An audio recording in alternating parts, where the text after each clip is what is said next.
Part 4. It was a beautiful Saturday morning in early June. I had just returned home to my new apartment after the end of my early morning shift at WUNC.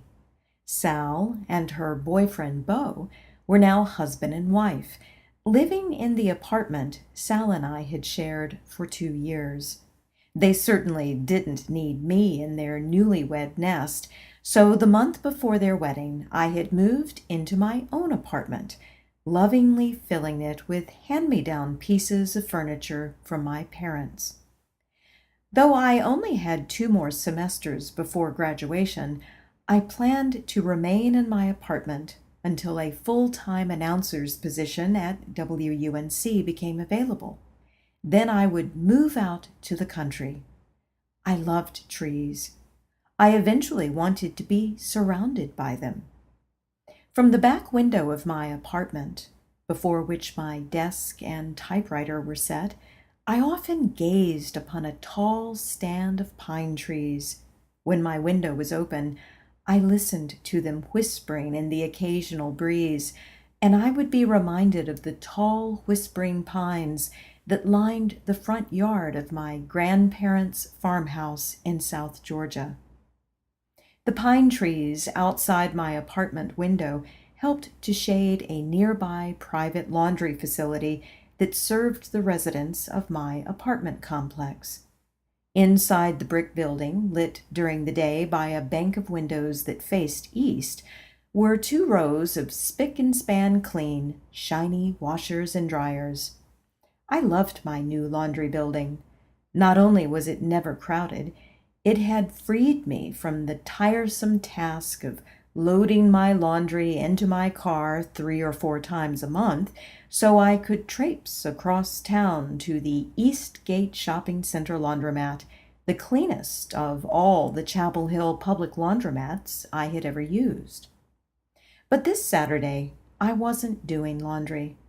I was settled into my favorite reading chair, a cup of tea beside me. Because I lived alone and didn't own a television, I spent a good deal of my free time reading. In addition to the literary recommendations of my coworkers in the periodicals department of Wilson Library, where I had been hired as a full-time summer employee, each week I mowed my way through whatever paperback books from my favorite local bookstore had attracted my attention. I was fascinated by such topics as lucid dreaming, hypnosis, near-death experiences, and alternative means of healing. But in addition to these books, I was also now, thanks perhaps to the influence of my Christian evangelical friend John, slowly plodding my way through some of the books of the Bible, in particular Genesis, Psalms, and Proverbs. I had discovered that I loved the sound and even the feel in my mouth of particular bits of scripture when I would read them aloud. One of my favorite passages was the opening of Genesis. In the beginning, God created the heavens and the earth. The earth was without form and void, and darkness was upon the face of the deep. And the Spirit of God was moving over the face of the waters. I loved that line. The Spirit of God was moving over the face of the waters. Repeating it aloud, I found myself wondering, could this be a description of the great energetic sea of consciousness, the larger mind, that I believed my own small human mind lived within? I imagined now a slow-moving wave of consciousness, invisible, self-aware, gliding over and connecting to a lifeless planet, causing it to fizzle with a great multitude of life forms. This image suddenly pricked my heart with such strong emotion that tears began to form in my eyes. I got up to retrieve a box of tissues from my bedroom, and that was the moment I received yet another soundless message from within. Go to the Eastgate Shopping Center laundromat. What? I don't need to do laundry. And even if I did, I've got a laundry building right next door. Go to the Eastgate Shopping Center laundromat, came the same message again. But now it felt as if an internal silent alarm system had been switched on. Pound, pound, pound went my heart. Go, go, go went the soundless alarm inside of me. Was there some kind of an emergency at the laundromat? Had someone just dropped to the floor from a heart attack? I jumped into action, tying my shoes back on, retrieving my laundry basket from a shelf in my bedroom closet, snatching as quickly as I could the small amount of dirty clothes from the bottom of the bathroom hamper. I grabbed a book from the top of my stack of summer reading, and then I grabbed my purse and car keys, slamming my locked door behind me before I raced to the parking lot. As I revved the engine of my car, scratching off into the street, I tried to review in my mind the steps of CPR I had been taught in a long ago 6th grade health class. We had each had to practice on a life-sized plastic dummy. I could remember the smell of the rubbing alcohol our teacher had used to douse the dummy's lips so we school kids wouldn't have to share each other's germs. But I wasn't so sure I remembered the techniques of CPR.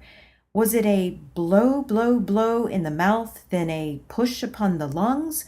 Or was it a push, push, push to the lungs, and then a blow in the mouth? Oh my God. This was surely the craziest thing I had ever done. Whipping into a parking space in front of the Eastgate Shopping Center laundromat, I jumped out and quickly retrieved my laundry basket, book, and purse from the back seat of my car. Crap, I'd forgotten my detergent. I'd have to buy one of those tiny boxes of detergent from the vending machine. Unless, of course, the only reason I was there was to administer CPR to some old guy lying on the floor of the laundromat. Jogging from my car, a half-empty plastic laundry basket bouncing over my hip, I barged through the swinging glass door of the laundromat, expecting to find someone on the floor. Standing there, in front of the glass door, trying to catch my breath, I quickly scanned the room. All was calm. No one on the floor, no one clutching his chest. Nothing but the smells of laundry detergent, the whir of washers, and the buzz of gigantic stainless steel wall dryers. God damn it, I silently transmitted to the larger mind. Why in the hell did you bring me here?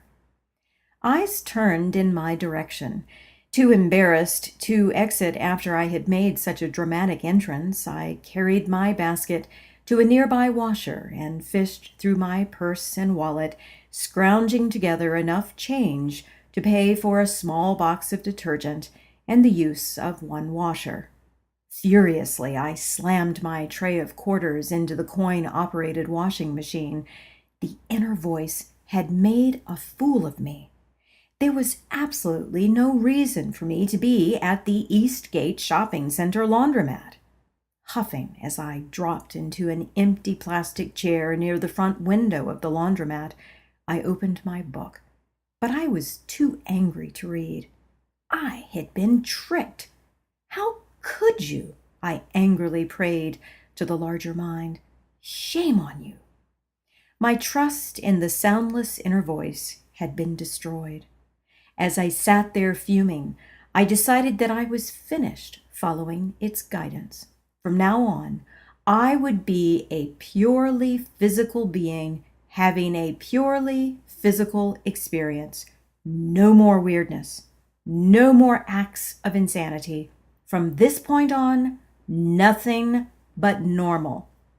Kaboom-a-boom-a-boom. Kaboom-a-boom-a-boom. Holy hell. A rapid-fire cannon was shooting through the metal pipes that lined the wall behind the washers. Or at least that's what it sounded like. Kaboom-a-boom-a-boom. Kaboom-a-boom-a-boom. A young man jumped up and raced to a nearby washing machine 4 washers in front of where I sat. Kaboom-a-boom-a-boom! The water pipe cannon fire stopped. The lid to the young man's washer was open. Shh, he hissed, and I smiled in amusement. He looked my way and grinned, and I thought to myself, he has a nice smile. Now I watched, fascinated as he transferred his sudsy clothes from one washer to another. He was tall and skinny, the body of a runner, I assumed, short, dark blonde hair, a well-defined, neatly trimmed mustache, and the sort of deep tan that comes from spending a lot of time outdoors. Since he was neither rugged nor muscular, I concluded that his tan was due to ample hours of outdoor leisure, tennis, sailing, or sitting beside a pool. Spoiled rich kid, I assumed, and an image of him standing on the deck of a boat appeared in my mind. His outfit, a dark beige polo shirt and light brown Ocean Pacific shorts, bore the stiff, lightly worn look of new clothing. Even his dark rubber flip-flops with inch-thick soles and wide upper V-straps looked clean and unscuffed. I found myself thinking, his mother probably buys all his clothes for him. When he finished transferring all of his wet, sudsy items into a new washer, I heard him ask the laundry attendant for a refund on the quarters he had lost in the malfunctioning washing machine. My washer quit filling with water when it was only half full, he said. The short, plump woman with an afro and an apron lined with coin pockets handed him 3 quarters, not bothering to look up from her apron. Either she didn't care, or this sort of problem had become routine since I had last visited the laundromat. Whatever the case, the strange incident with the washing machine had served as a balm to my mind. My anger towards the source of the inner voice was forgotten. Lulled by the soothing swish of the washers and the hypnotic drone of the dryers, I opened my book again and began to read. Kaboom-a-boom-a-boom! Kaboom-a-boom-a-boom! Oh my God, not again! Kaboom-a-boom-a-boom! Kaboom-a-boom-a-boom! I glanced towards the young man seated in the same row of plastic chairs where I had settled. He shrugged as if to say, not my machine. Kaboom-a-boom-a-boom! Kaboom-a-boom-a-boom! Was it mine? No one else had stirred, so I got up to investigate. Kaboom-a-boom-a-boom! Hell, it was my washer! Just as before, the water pipe cannon fire ceased once the lid to the washer was open. Crap! The machine should have been mostly full by now, but instead the metal tub held only 2 inches of sudsy water at the bottom of my small pile of clothes. I shut the lid, hoping that would start the water flowing again, but all I got in return was another round of kaboom-a-boom-a-boom, kaboom-a-boom-a-boom. Now I was the one transferring sudsy clothes into the tub of yet another washer. But by this time, all my quarters were gone. I looked around the room, searching for the attendant.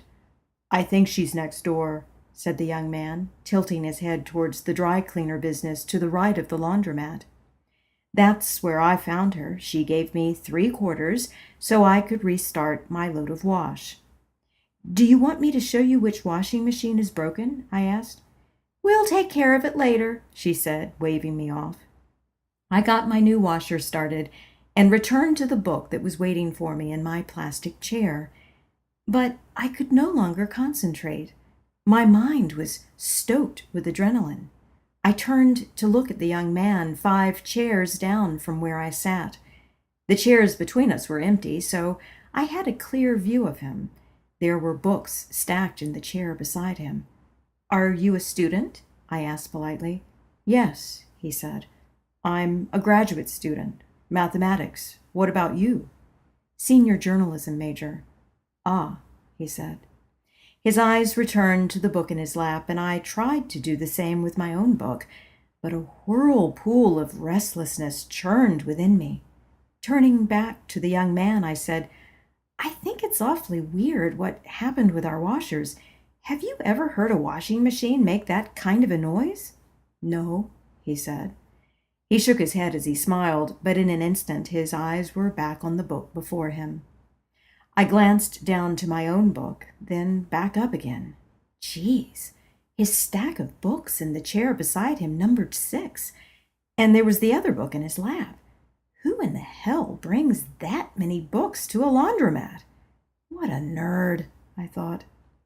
Once again, I tried my best to focus upon the words of my book, but the inner restlessness continued to build and to build until, like lava from a volcano, it erupted into the flow of chit-chat, all of it aimed at the young man who surely wanted to be left alone. But I couldn't leave him alone. Out of my mouth came question after question, and each time he responded with short but polite answers. I was surprised to discover he wasn't a runner, just a naturally skinny guy. But I'd been right about the tennis and the boat. He loved to play tennis, and his family owned a boat. They lived just off the Chesapeake Bay in Virginia Beach. "You mean people live there year-round?" I asked. He gave me a smile that was more of a grimace. Then he returned his attention to the wide-open book in his lap. No sense of humor, I concluded. I watched as he struck a pose of concentration. His shoulders now slumped because his left arm, parallel to the floor, rested atop his flat stomach. This allowed the palm of his left hand to serve as a perch for the elbow of his right arm, which, because it was perpendicular to the floor, permitted the palm of his right hand to function as a convenient resting place for his chin. His eyebrows, thick like his mustache and darker than the hair on his head, pinched together to form a crease in the middle of his forehead. The jaws beneath his tensely pressed mouth were prominent, as were his cheekbones, which helped to create the sunken, convex shape of his cheeks. The young man seemed oblivious to my furtive glances, so I continued to catch quick images of him each time I turned around to look out the large plate glass window behind us, pretending to watch passers-by on the sidewalk. I became more certain than ever that his mother did most of his clothes shopping. He seemed the sort of person who would be clueless in a mall.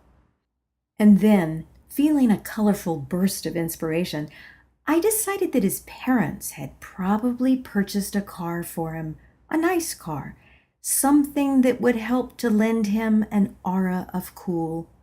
I had known of an exceptionally brainy guy back in high school whose parents had bought him a brand new silver sports car.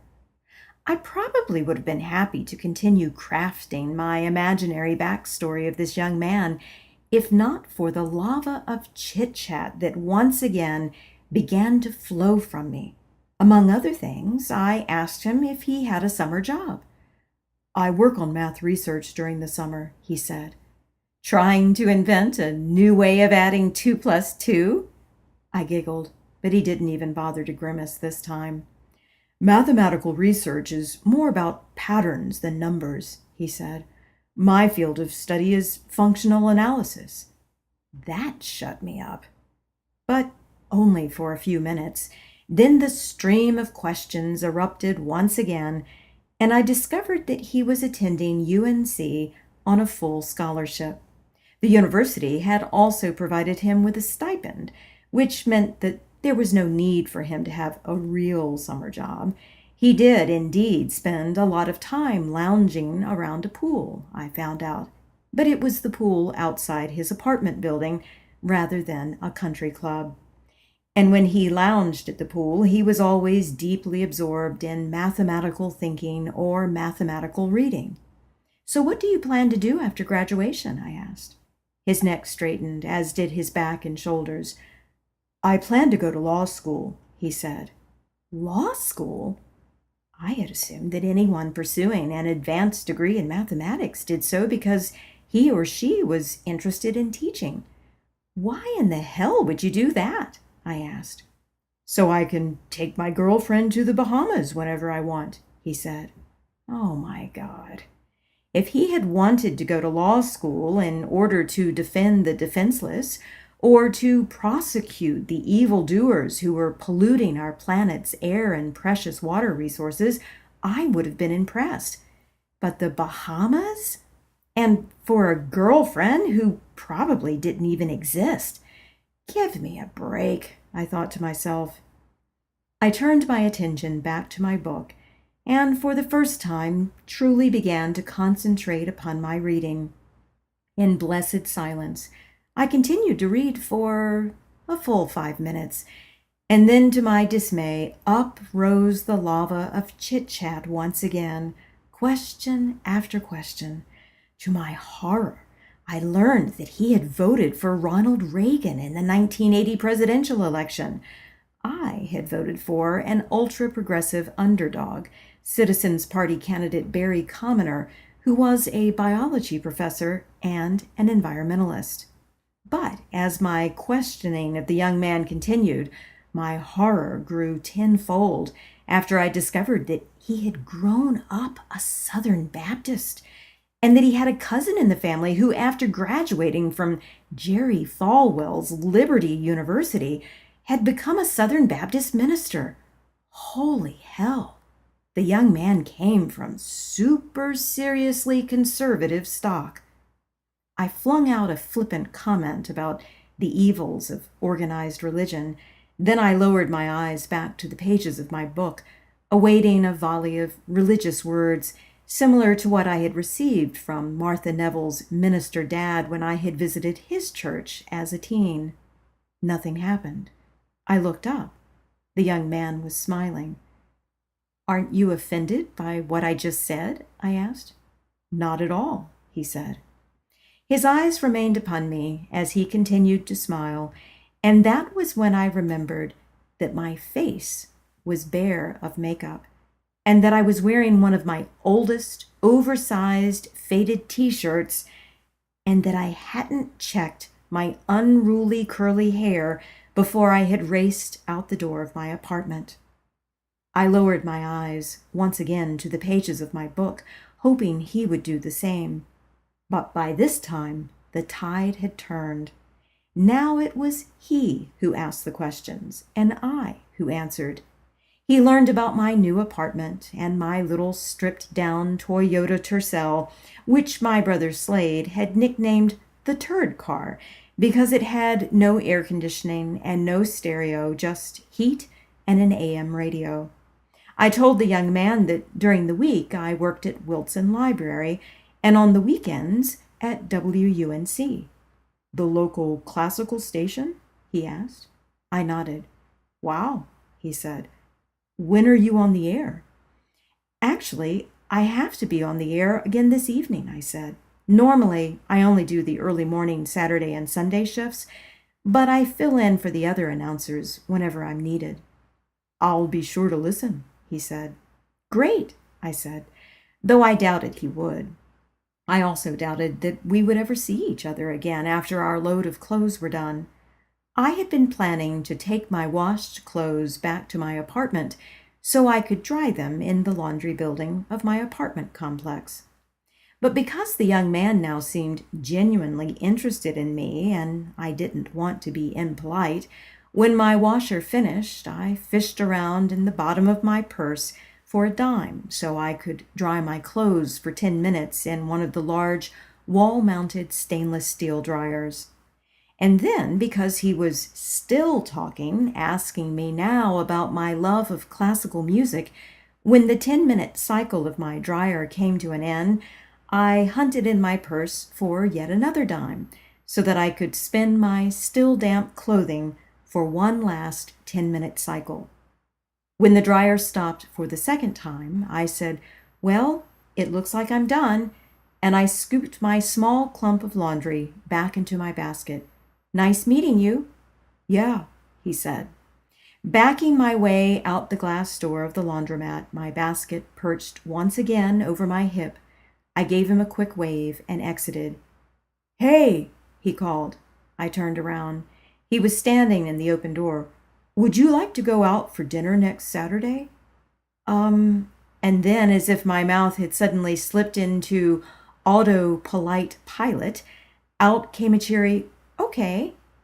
"I'll pick you up at 6," he said, after getting my phone number and the directions to my apartment. "Sounds great," said my mouth in its chipper auto-polite pilot mode. As I drove out of the parking lot, I wanted to slap myself.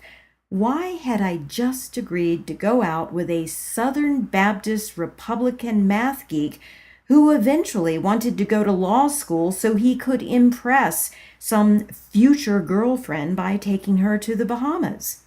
Since he had asked me out, I was pretty sure he didn't yet have a girlfriend. Jeez, what in the hell had I been thinking?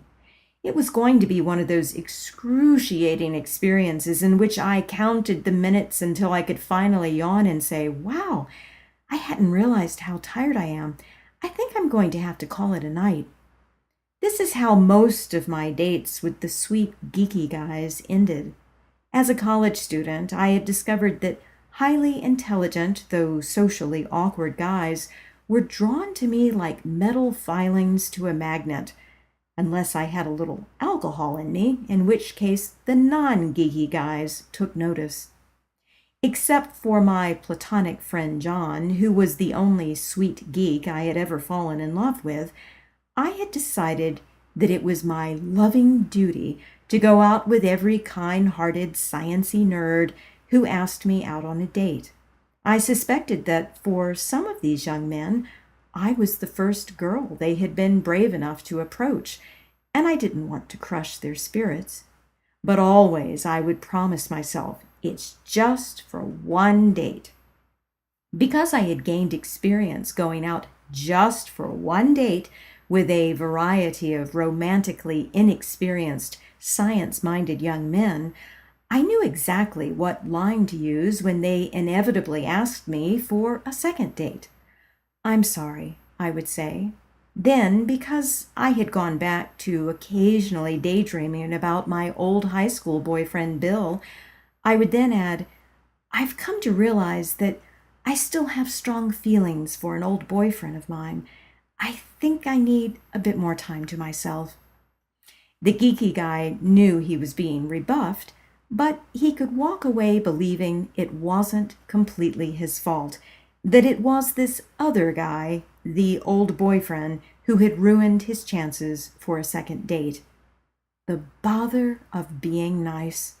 Why couldn't I disengage myself from these tiring dramas of dating?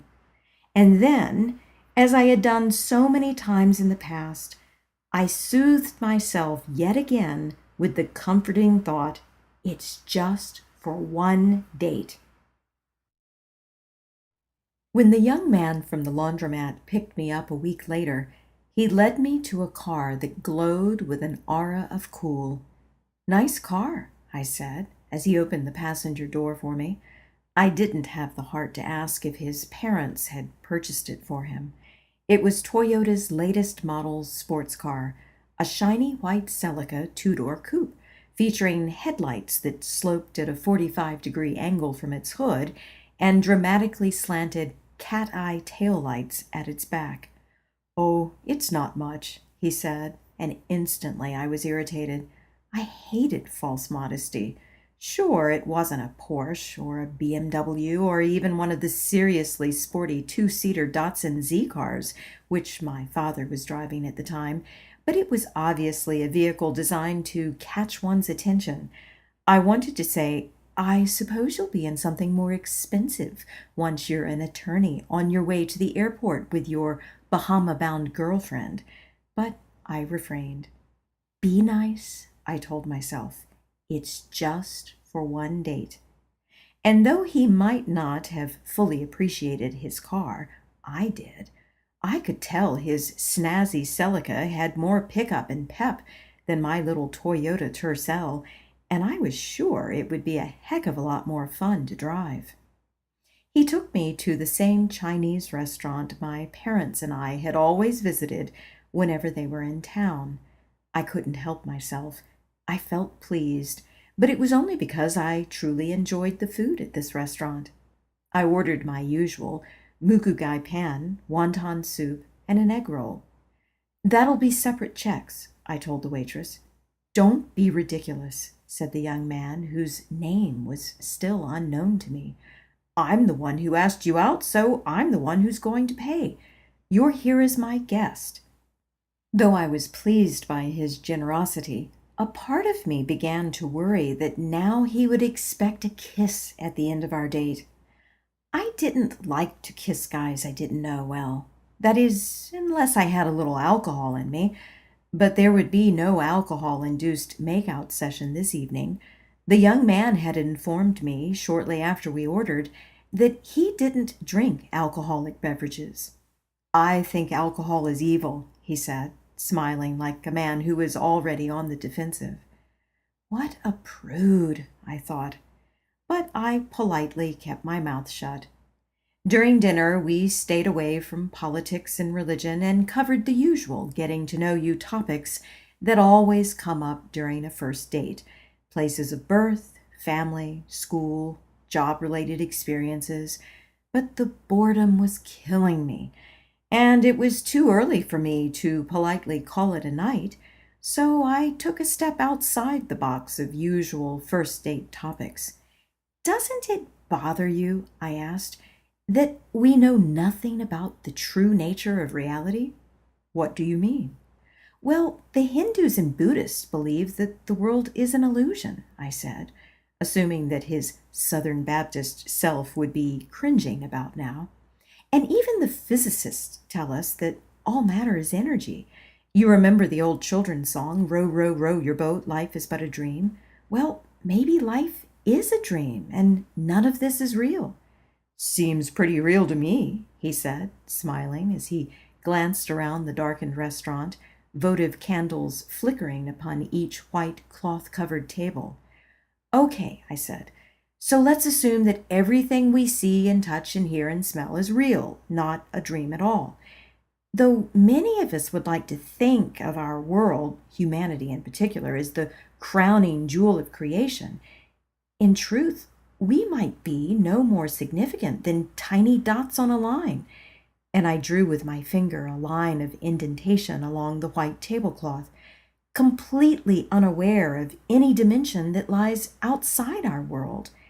As I spoke, I had been moving my index finger up and down the line on the tablecloth, but then for special emphasis I had suddenly raised my hand, circling it in the space above the line. That's when he accidentally spilled hot tea on me. "Ow!" I said. "I am so sorry," he said. He'd been trying to refill my cup from the teapot on the table, and now he was wiping my hand with his cloth napkin. "It's okay," I said, waving the napkin away. "The point I was trying to make is that we think our three-dimensional world is all there is, but—" "You mean four," he said. "What?" "There's the dimension of time also." "Oh, right. But I'm talking about what our senses pick up in the physical space around us, what we see, hear, smell, touch, and taste. Most people would say this is all there is," and I motioned around the room of the restaurant, "when in actuality, this world may be so incredibly small and insignificant in comparison to the many other dimensions that lie beyond this one that, though we may behave as if we're the center of the universe, perhaps nothing that occurs in our world matters." "And your point?" "My point is, I'm bothered by humanity's lack of intellectual humility. We hardly know anything at all, thanks to the limits of our puny brains, and yet we refuse to acknowledge our limitations. We don't want to admit that we're stupid when it comes to the big picture. We're like ants on a sidewalk." He smiled, giving me that "I think you're cute" look, and I covered my frustration by taking another sip of tea. I still couldn't believe I didn't know his name. The day we met, we never formally introduced ourselves, and since I had not expected to see him again, I hadn't asked him for his name. Now it was too late. It would be ridiculous asking a guy during the middle of a first date, "By the way, what's your name?" Though he had asked for my phone number and street address at the laundromat, he had not asked for my name either. But I knew, because he had mentioned it, that he had listened to my early morning shift that day at WUNC, and I had given my name on the air several times, something we were encouraged to do as a way of being more personable.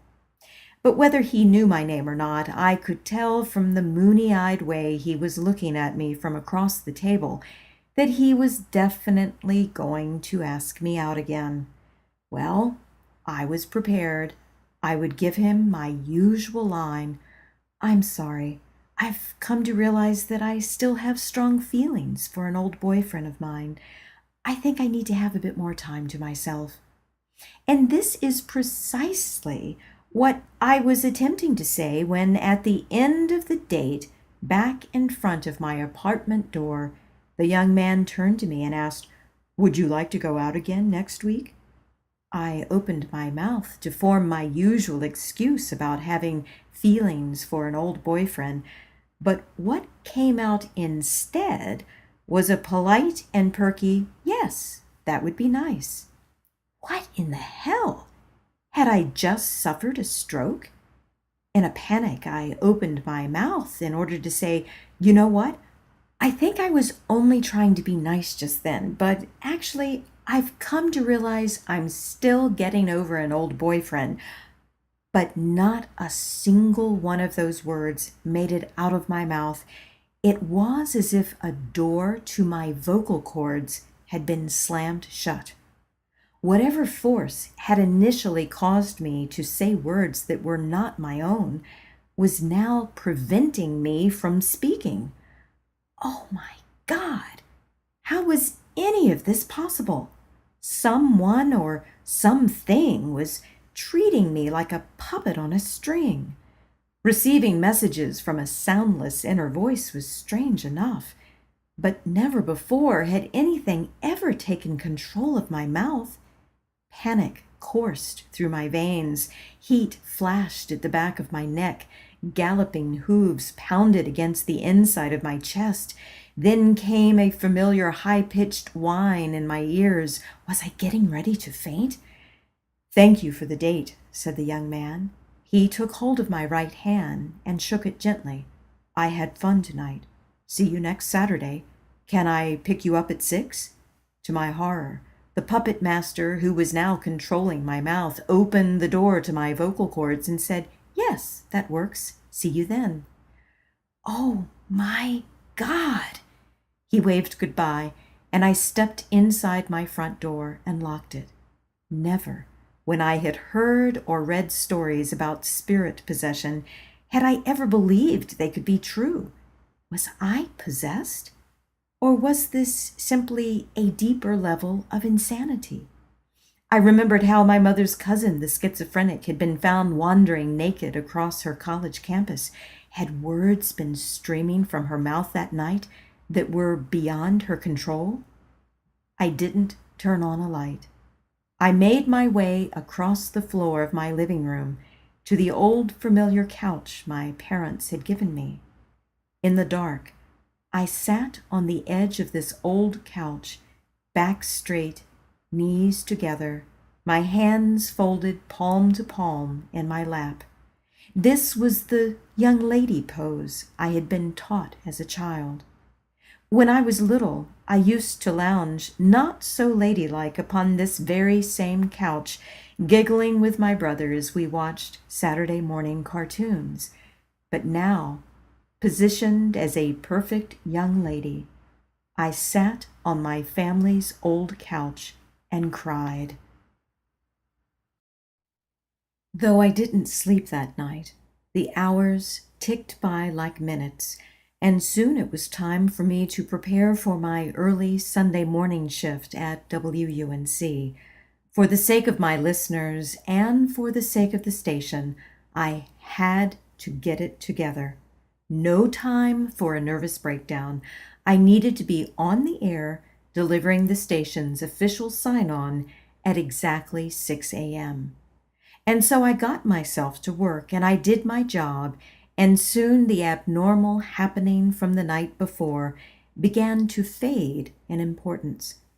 As I gave my on-air weather reports, the top-of-the-hour station ID, the local and regional news, the front announcements and the back announcements of all the music I played, I felt in every way completely in control of my voice and my reality. Surely what I had experienced the night before had been nothing more than a tiny misfiring within the synapses of my brain, and the probability that such a thing would happen again, I told myself, was close to 0%. In the light of day, most especially when one is surrounded by the quiet weekday whispers and shuffles of a periodicals department in a university library, the abnormal can easily be dismissed by the magical thought, it was just my imagination. Instantly, life is good once again simply because it is predictable and safe and so easy to control. And yet, as the week drew to a close, my confidence began to wane. Would I be able to say no to the young man if he asked me out again? Stop it, I told myself. Of course you will be able to say no to him. Still, in order to be on the safe side, I decided it would be best not to encourage him in any way. For this second date, I would dress as simply and as conservatively as possible. No dress or skirt to show off my legs, no form-fitted top to draw attention to my breasts. My attire for the evening would be dark beige slacks and a light-colored plaid linen blouse, which I had recently washed and was now ironing. As I ironed, I clearly imagined my simple but strong proclamation, "No thank you," if the young man were to look beyond my plain attire and decide to ask me out again. Muscling my iron across the stubborn wrinkles of my linen blouse, I repeated as a mental mantra, "My will is strong. I am in control. My will is strong. I am in control. My will is strong. Don't let him get away," came a new voice in my head. I stopped, my iron in midair. This voice, unlike the usual inner voice, had borne the weight of sound, the soothing, soft tones of a Southern woman. But more disturbing than this fact was that I had known instantly to whom the voice belonged. Alice, my mother's mother. But I couldn't have known such a thing. Alice had been killed in a car accident when my mother was only 3. My mother had no memories of her mother. How could I possibly have known the sound of a long-dead ancestor whom I had never met? Once more came the pounding hooves inside my chest, the prickly heat of panic along the back of my neck. On top of everything else, was I now hearing ghosts? I turned off my iron. My blouse was as wrinkle-free as it needed to be. Get a grip, I told myself. Don't you dare go crazy. Be normal. In the weeks since my first date with the nameless young man, I had turned 21, which meant that it was time for me to act like a real adult. No more tears, no more hysterics. And since all my recent bouts of insanity were rooted to this young man, I knew that tonight had to be our last date. Later that evening, seated upon a wooden bench in the booth of a small and casual restaurant, I was grateful that what I had ordered was far messier than expected. It kept me so preoccupied, trying to prevent the drops of oozing sauce from falling on my clean, newly pressed blouse, that my additional plan to be unfriendly on top of my strategy to be unsexy was made even easier. I didn't want to encourage the still nameless young man in any way, so when I wasn't watching out for the drips of sauce falling from my sandwich, I would stare at the dusk-filled sidewalk outside the nearby window. Another part of my don't encourage him in any way strategy was to force him to do most of the talking. I assumed my silence would distress and confuse him and cause him to wonder why he had asked me out again. But something was wrong. My strategy was backfiring. If anything, he seemed to grow more comfortable, more verbally bold as he carried the weight of our mostly one-sided conversation. At some point, he asked, "Why do you keep your hair so short?" I paused so I could finish chewing my food. Dabbing the corners of my lips with a paper napkin, I said, "Because it's easier to care for." I didn't tell him that just about everyone I knew considered my short hairstyle to be cute. Why bother telling him such a thing? This was our last date. "Oh," he said, then added, "I guess I've always had a preference for long hair on women." What a jerk. I opened my mouth to say, "And why do you think I care?" But at that moment, my sandwich opened up like a faucet, and I had to address the increased flow of drips. We might have gone out for ice cream afterwards, or maybe it was a movie. I can't remember. What I do remember is that as he was driving me home later that night, in the final moments of our final date, a most horrendous happening occurred. Another message arrived, not from the voice of my dead grandmother, but from the usual source. "He is to be your husband," came the soundless voice from within. "No," I thought back in response. "This can't be. I'm not going out with him again." "This is something you agreed to long ago," came the instant reply. "I don't remember any such agreement. We have nothing in common. I am not going out with him again." By this time, the young man and I were back outside my apartment, walking up the steps that led to my front door. Years before, I had asked the source of the inner voice to lead me and to teach me in learning how to love. But I had meant as a teacher leads a student, not as a puppet master controls the strings of a lifeless doll. This was wrong. I would not be used in this way. Standing in front of my door, I could feel my inner reserve building with determination, like a boxer in the ring who lightly jumps up and down in his corner, waiting for the bell to ring. If the question I was dreading came yet again from the young man, this time I would be ready. I would not be forced into something I did not want. "So," said the young man, "would you like to go out again?" Was the guy completely clueless? Had he not been able to read the signals I'd been broadcasting to him all evening? With every ounce of my mental might, my legs spread slightly into the well-grounded pose that comes before a fist is launched, I opened my mouth to proclaim, "No, thank you." But what my ears heard instead was a chipper, "Yes, that would be nice."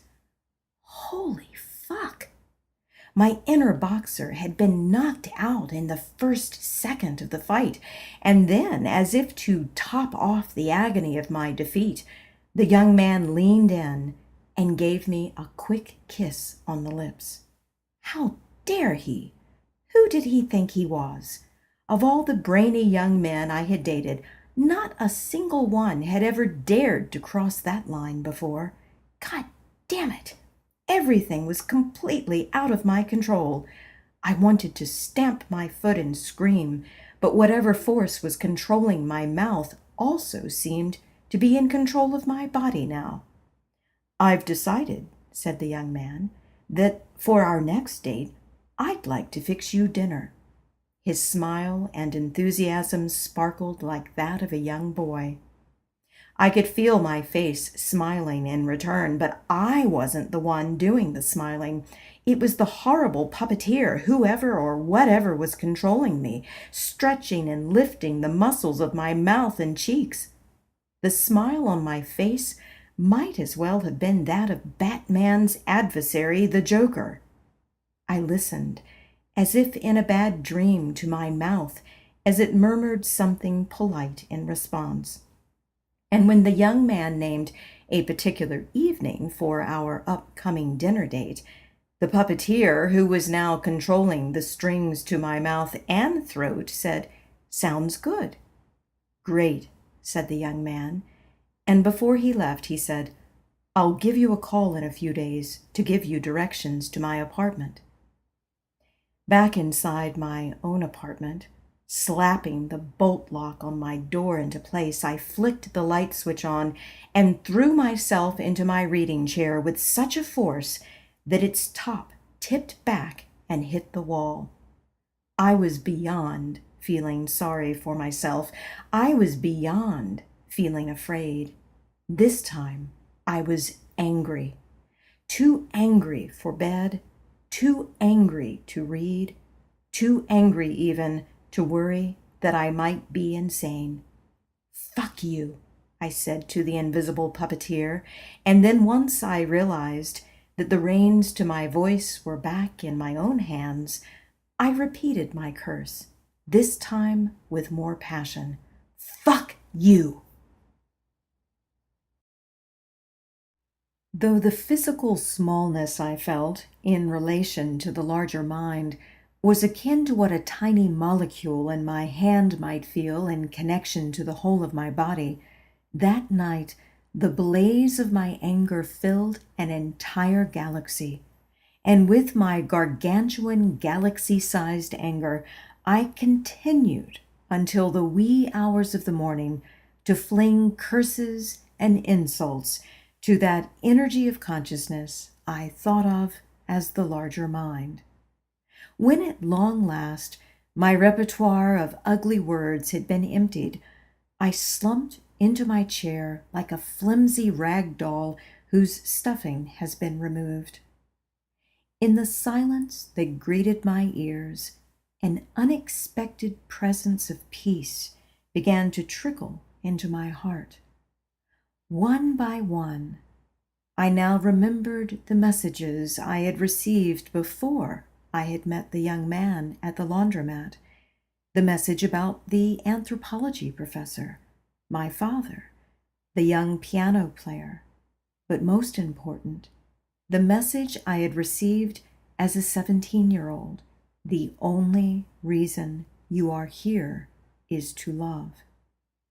Was it really so hard to believe that before my birth, my soul might also have made arrangements to marry the young man I had met at the laundromat? But if that were true, why didn't he feel like Mr. Right? Surely in the company of Mr. Right, my heart would have been aglow. Our politics and religious beliefs would have been the same.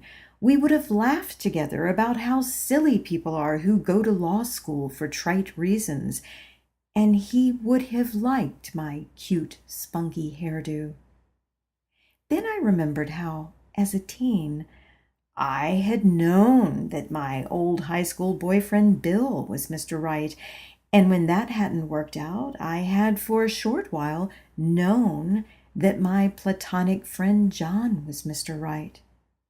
Perhaps, it now occurred to me, I wasn't the best judge when it came to knowing Mr. Right. Thinking about John made me recall my dream about him, in particular the message I had received at the end of that dream. You are too similar. There would be no growth.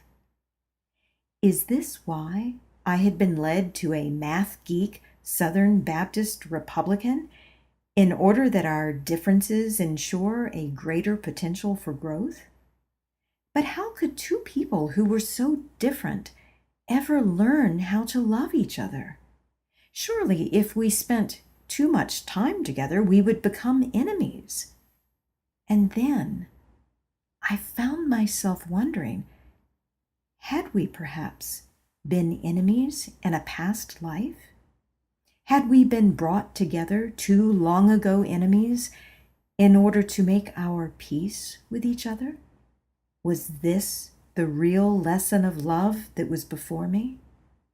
If it were true that my soul had agreed to the challenge of marrying a former enemy, then surely it was also true that the window of opportunity for this former enemy and I to meet each other would have been a limited time frame.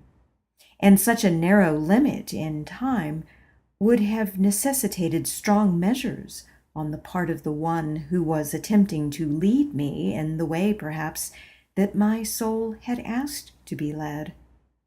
Maybe the freedom of my voice had temporarily been taken away from me as an emergency measure.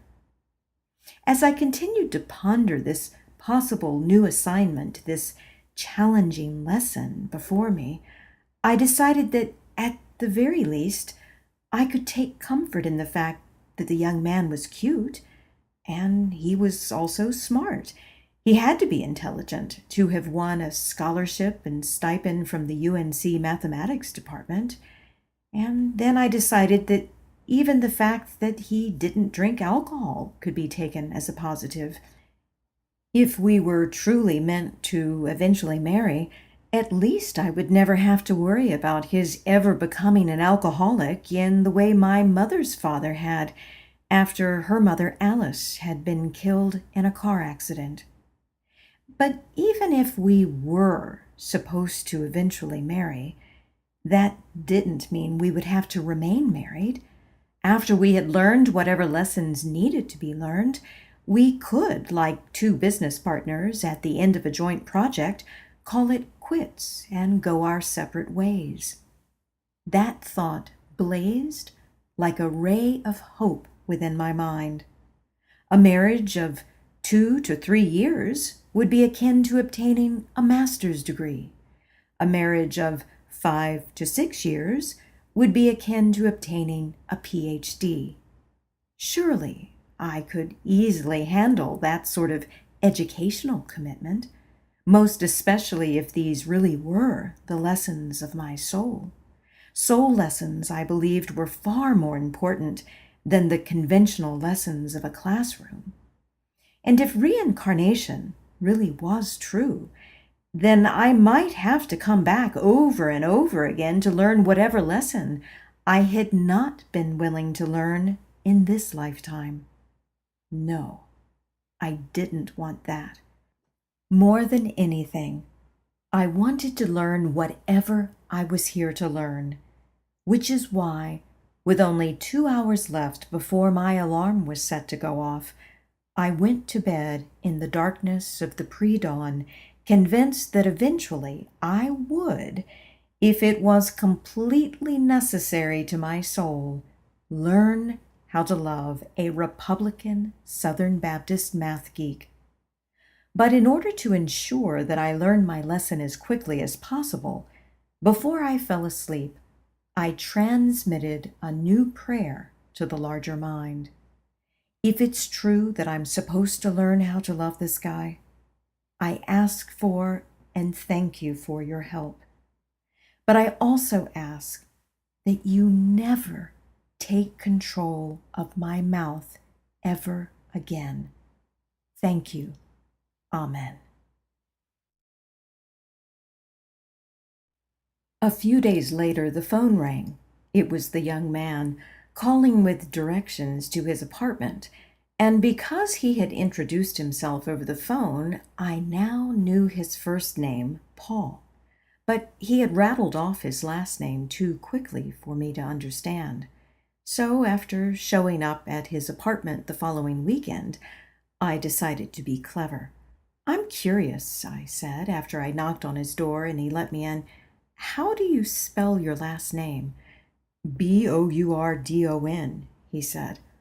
"Ah, so it's French," I said, revealing the extent of what remained from my 2 semesters of college French.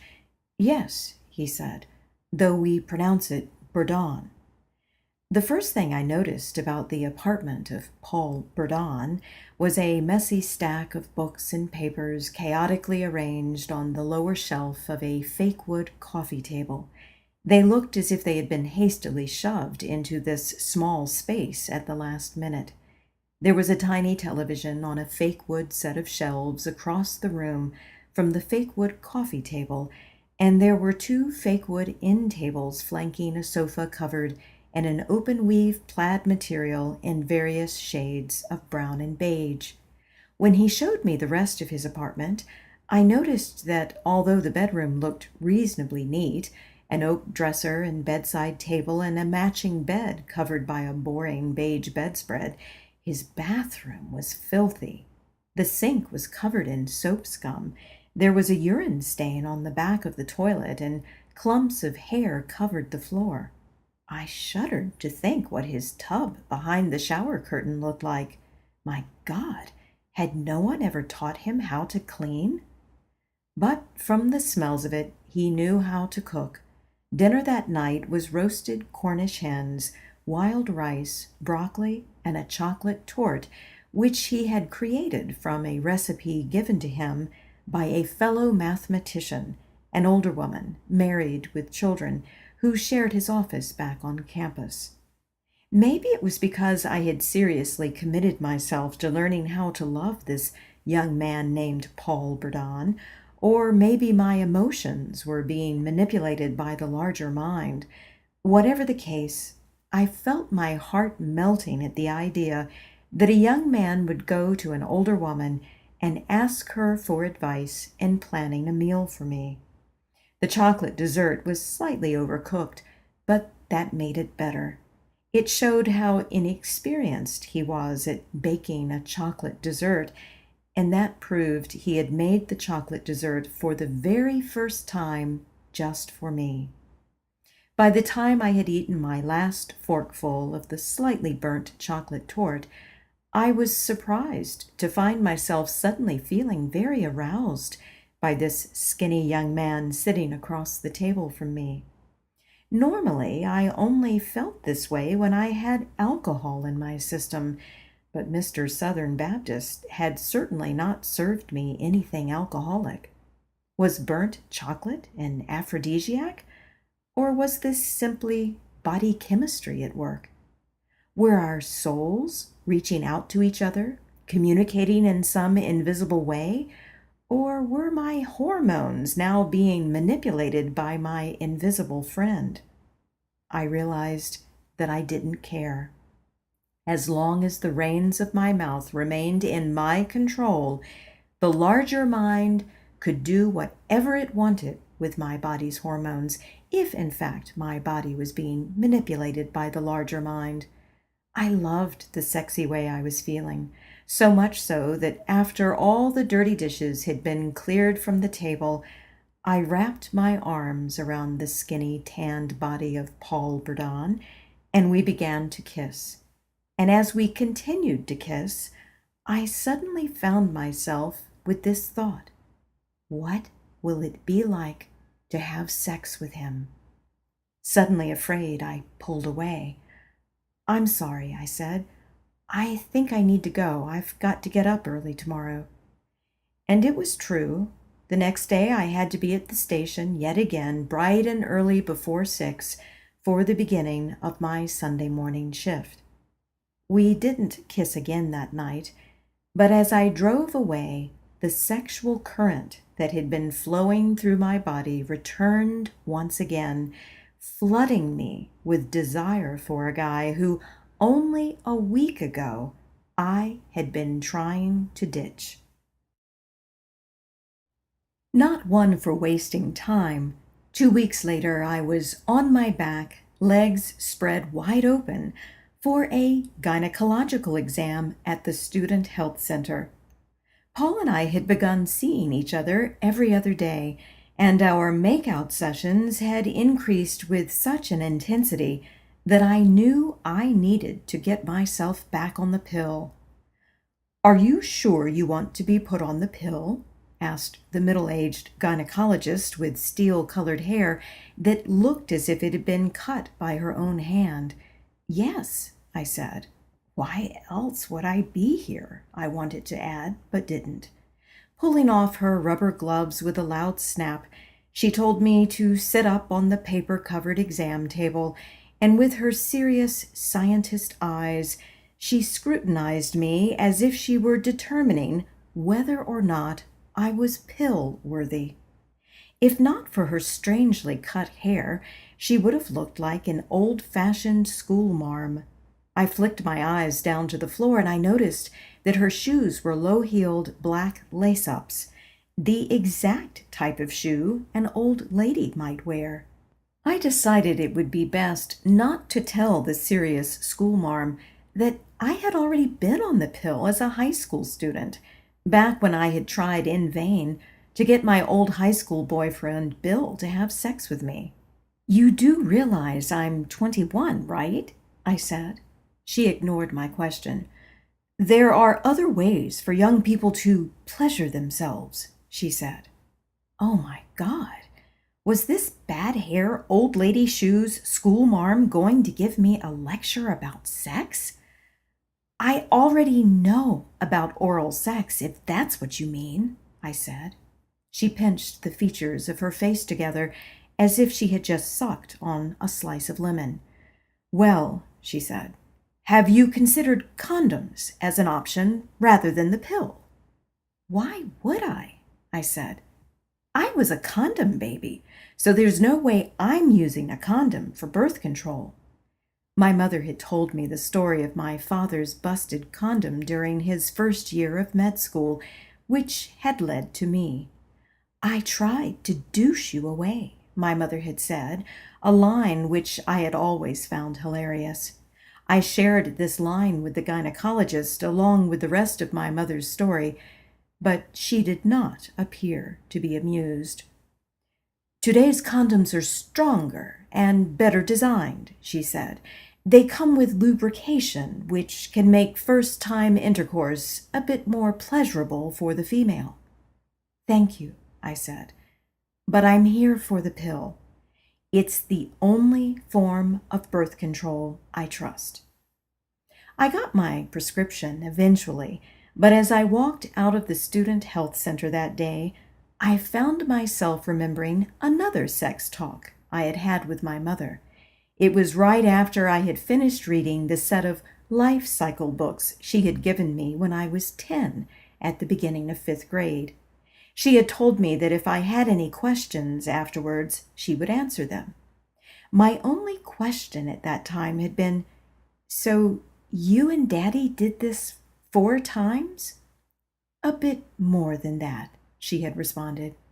Imagining what it was like when a man put his thing inside a woman's body, I remember thinking at that time, ooh, gross. The grim-faced gynecologist from the student health center probably would have smirked had she been able to observe my first round of intercourse. I wouldn't say that the experience was, to use the language of my 10-year-old self, gross, but it was definitely painful. Do you want me to stop? Paul had asked. No, I said. Just go slow. It really hurts. Fortunately, after a few more rounds, my body adjusted and I began to enjoy intercourse, but never to the extent that Paul did. He wanted to have sex all the time. Because I thought it was my spiritual assignment to learn how to love him, and also because I assumed that if you loved or were trying to love a man, that meant you needed to have sex with him whenever he wanted it, we ended up having a lot of sex. More sex, it seemed, than talk, or what I considered to be talk. Paul thought conversing about the weather counted as talk, but I wanted deep philosophical, heart-to-heart discussions. The problem was, my attempt at deep philosophical discussions usually drew more attention to our differences. At some point, as I was trying to share with Paul my belief in reincarnation, he said, "Stop right there. This sounds evil to me." Oh my God. How was I ever going to learn how to love this man? It was moments such as these when I wanted to shake my fist at the larger mind and shout, "See, I told you this wouldn't work."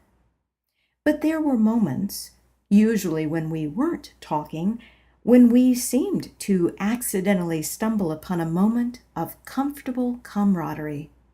We both enjoyed, for instance, attending Sunday afternoon pipe organ concerts in the chapel of nearby Duke University. We also both enjoyed going for silent walks in the woods. And sometimes, most especially in the evening, when he was asleep beside me in bed, I had the sense that I was connected at a psychic level with his soul, and that made me feel happy. Because I considered him to be my assignment, I sometimes studied him as a specimen, most especially when he was deep in mathematical thought and would become completely oblivious to me. I admired his devotion to mathematics, the way it could completely absorb his mind. At times, he reminded me of my favorite Star Trek character, Spock. Paul studied math theorems with the same intensity that Spock studied the screen of his starship computer. I often imagined Paul silently repeating to himself that one word Spock would utter to Captain Kirk whenever they were confronted with a new unknown. Fascinating. One time, during another dinner which Paul had prepared, I said something that confused him, probably yet another mention of a personal belief of mine, and he had stared at me with the same intensity I had observed on his face whenever he was fully absorbed in solving a math problem.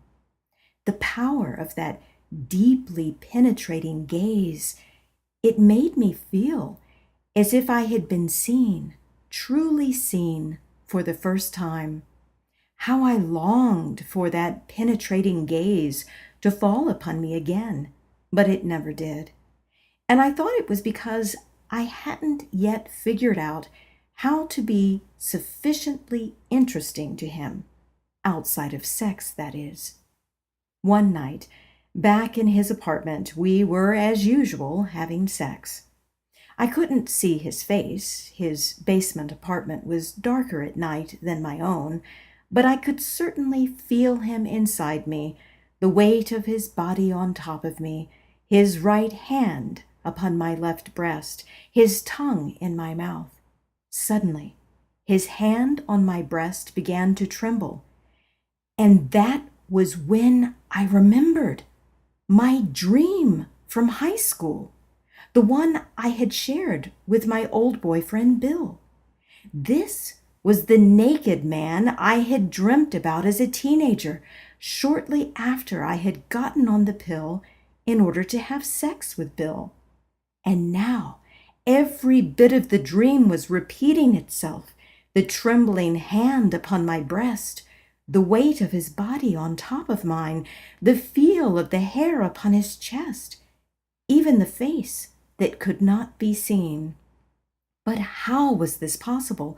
How could a dream come true? Dreams weren't real. How could a 16-year-old have dreamt of this scene from the life of her future 21-year-old self? And then, feeling completely overwhelmed by this unusual experience, I began to cry. I felt as if a hole within physical reality had just opened up, and I was at the edge of that hole, a hole that somehow connected this very moment to a moment from my past.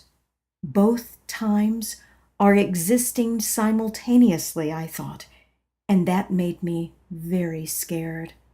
Was I getting ready to drop through an invisible hole back into my past? "Oh my God," Paul said, "have I hurt you?"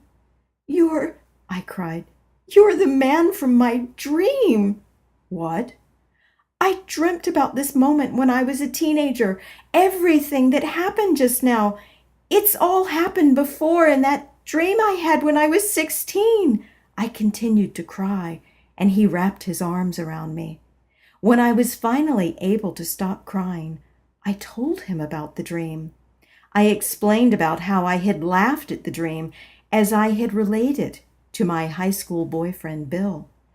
I thought the shaking hand was a sign that the guy, whoever he was, loved me. Like he was touching me with so much tenderness that his hand was shaking. My arm was getting tired, Paul said.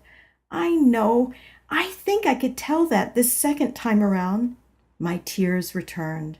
Somehow, this one single dream was more unbelievable, scarier than anything else I had ever experienced. It was one thing to hear or read about physicists who state that linear time is an illusion, but to have lived the very same moment in both my past and my present was quite another matter. I had been fond of saying that maybe our world is a dream, but now that it really seemed as if it were a dream, I didn't like the concept so much. I felt my mind floating closer and closer to that hole I so feared. I love you, Paul said. You know that, right? And then I remembered the rest of the dream from high school. I had forgotten that towards the end of that particular dream, there had been this message from the inner voice. This is what it's like to have sex with a person who loves you. Instantly, the scary hole that had felt so near to me closed, and suddenly the world around me felt real again. Peace filled my heart, and for the first time ever, I felt protected in Paul's arms.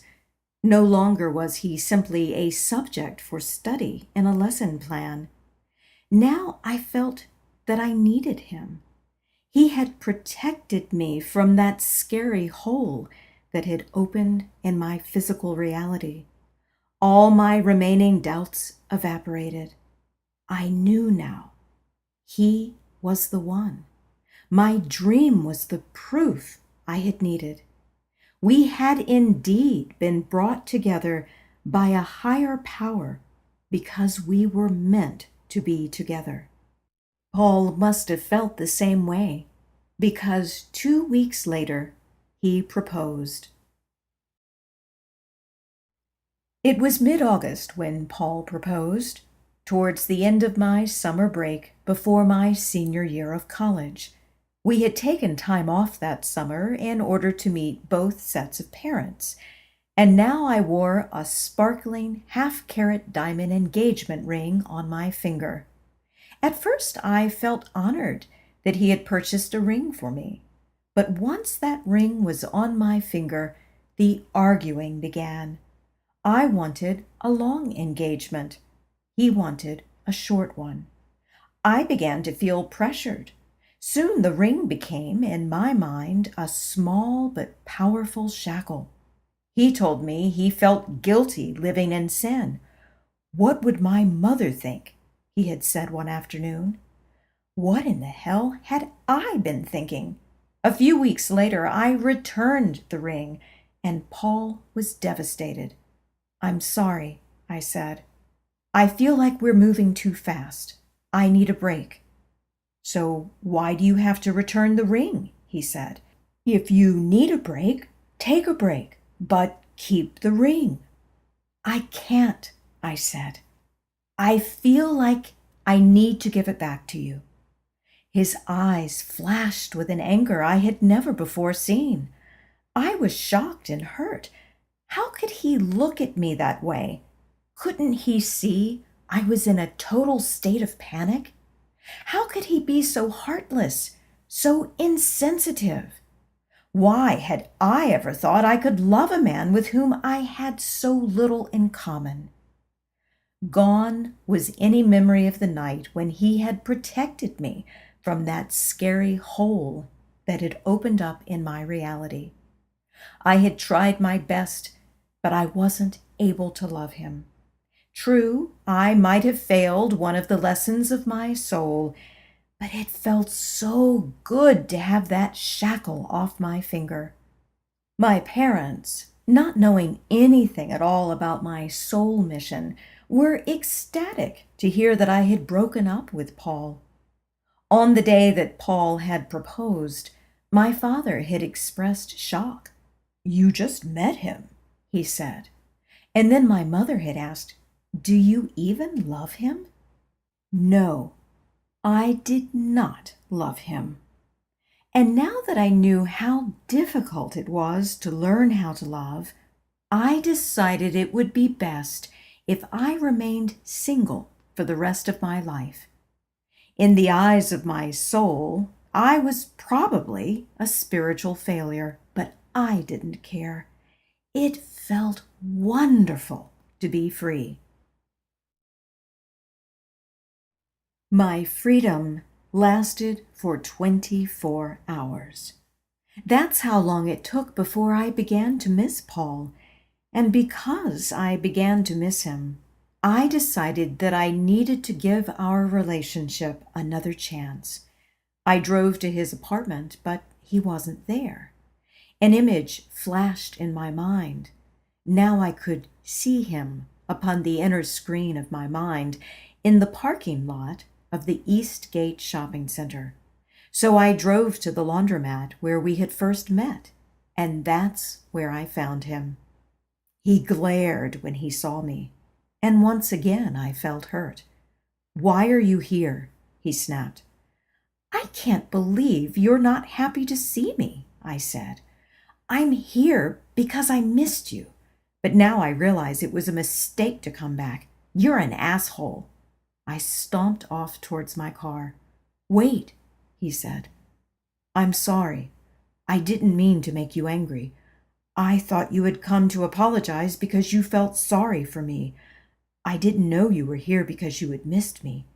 Please forgive me." Before the end of the evening, the ring was back on my finger. And because I was so happy that we were together again, I acquiesced on the sooner rather than later wedding date. If we were truly meant to be married, I reasoned, then what was the point in waiting? I might as well give Paul what he wanted. Wasn't that what loving another was all about? Making Paul happy would be my act of love. We set the date for Saturday, December 18th, 1 week before Christmas. Still busy with school and having only 2 months to plan, we decided to keep the wedding small, just a few friends and our closest relatives. After some frantic searching over a span of 2 weekends, we finally found an appropriate space for an intimate, informal wedding. The simple, unadorned chapel inside UNC's Methodist Student Center. To save money, we planned to decorate the chapel ourselves with candles and pots of poinsettias. But now I needed to find George Robinson, the Methodist minister whose sermons about love had once thrilled my heart as a preteen. No one else would do as a wedding officiant. There had been no other minister that I had ever liked. It took a few weeks to track him down, but at last we found him, and we were relieved to discover that he was available on our wedding date. George was serving as the pastor of a large Methodist church in Winston-Salem, North Carolina by then. That's where Paul and I met with him for 2 sessions of premarital counseling. At the beginning of our second session with George, and I did continue to think of him as George rather than Reverend Robinson, I made a confession. "I'm really sorry, but I'm not able to say words I don't believe." "So I noticed," he said, as he perused my heavily edited copy of the traditional Methodist wedding service. He didn't appear to mind that I had crossed out every reference to Jesus and the Christian concept of the Trinity. "Obviously, you've given this a lot of thought," he said, and he smiled. "That's more than I can say for a lot of the young folks I marry." What George didn't know, and not even Paul knew, is that as we drew closer to the wedding date, all of my old fears about our relationship returned. I had convinced myself that I was making the biggest mistake of my life, but it was, I believed, too late to back out. Reservations and travel plans had been set. My extended family was abuzz with excitement. The first grandchild of the family was getting married. But I knew that I might very well be walking the gangplank of disaster, so I took some precautionary measures. During my editing of the traditional Methodist wedding service, in addition to removing all references to Jesus and the Christian Trinity, I had scribbled out the famous phrase, "Till death do us part," and penciled in a more practical phrase, "For as long as I am able." As a further precaution, shortly before the wedding, I announced to Paul that I did not want us to have children. I decided that it would be impractical to bring children into a marriage that might end up lasting no more than 2 to 3 years. Not wanting to share that particular thought with Paul, however, I told him instead that I didn't want children because I was worn out from years of childcare experiences. Fortunately, this was not a lie. I really was tired of looking after children. I was a second mama to my siblings, I explained to him, and I've been babysitting other people's children literally since the age of 10. I don't want the responsibility of caring for more children. That's fine with me, Paul said. I don't have a desire for children, and I've not really spent much time around them. I breathed a sigh of relief. If my marriage failed, as I was now predicting it would, at least I could take comfort in the fact that there would be no custody battles and no arguments over child support. On the day of our wedding, as I nervously paced the floor of an upstairs sitting area, I listened as a friend played his French horn in the sanctuary, and then, when he was done, another friend began to play the organ. My father's mother, I was later told by an aunt, had been moved to tears by the beauty of the music. Unfortunately, I wasn't in the proper state of mind to enjoy it. As I paced, I kept silently repeating to myself, "Oh my God, oh my God, oh my God." Though I had invited my platonic friend John, he had decided not to come. Before the wedding, my old roommate Sal had told me, "John said he didn't understand why you were rushing into marriage with a man you don't know." I had the strong impression that she agreed, because she and Beau had also sent their regrets. But 3 of my other friends were there, waiting with all the others as I approached the entrance to the chapel with my father. Their presence was a comfort to me, though only for an instant. Walking down the aisle of the chapel on the arm of my father, gripped by an invisible noose of fear that tightened around my throat with every step, my mind seemed to reverse in age as I drew closer and closer to the area in front of the pulpit. "Please, God, please, please, please," I fervently prayed, feeling very much like a 10-year-old child again. "If it's a mistake, please put a stop to this. Please, please, please." But there was no tornado, no earthquake, no gas explosion. So our progression down the aisle continued.